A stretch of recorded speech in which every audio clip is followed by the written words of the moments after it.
எப்படி இருக்கீங்க? உடலுக்கு சொல்லுங்க. எல்லாரும் நல்லா இருப்பீங்கன்னு நினைக்கிறேன். எல்லாம் நல்லா இருக்கணும். நல்லா இருக்கும். இங்க பாருங்க. கடையில வாங்கிட்டு வந்து கடல் விருந்து அப்படிங்கிற மாதிரி.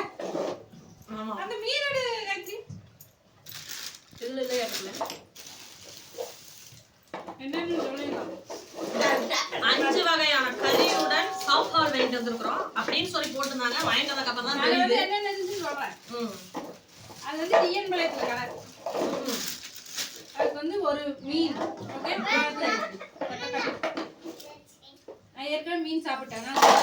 அதனால எனக்கு கொடுத்தாங்க. ஒரு முட்டை. ஓகேங்களா? அது மாதிரி வந்து. அப்புறம் சிக்கன் வறுவல் கொஞ்சம். நெத்திலி வறுவல் கொஞ்சம். அப்புறம் பச்சை புளி ரசம், மோர், அவ்வளவுதான். அவ்வளவுதான். இதுதான். ஆனா பரவாயில்ல, 100 ரூபாய்க்கு வந்து பரவாயில்ல.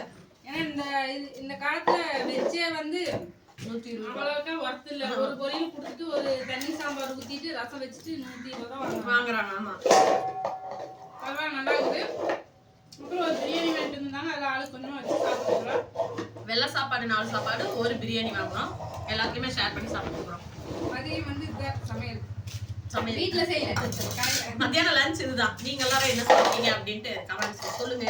அப்புறம் ரொம்ப டேஸ்ட்னு சொல்ல முடியாது, ரொம்ப மோசம்னு சொல்ல முடியாது. சாப்பிடணும் இருக்கு. நல்லா இருக்கு. 100 ரூபாய்க்கெல்லாம் அவ்வளவு தருவாங்க போமா அப்படின்னு சொல்லி தெரியுது. ஒரு கடையில வாங்கிட்டு நாங்க திருச்சி சாப்பிட முடியாம வந்திருக்கிறோம். ஆனா எனக்கு வந்து சாப்பிடணும். நல்லா இருக்கு. வாங்க ஃப்ரெண்ட்ஸ் சாப்பிடலாம். வாங்க எல்லாரும் சாப்பிடலாம். நீங்களே என்ன சாப்பிட்டீங்கன்னு சொல்லுங்க. Okay bye.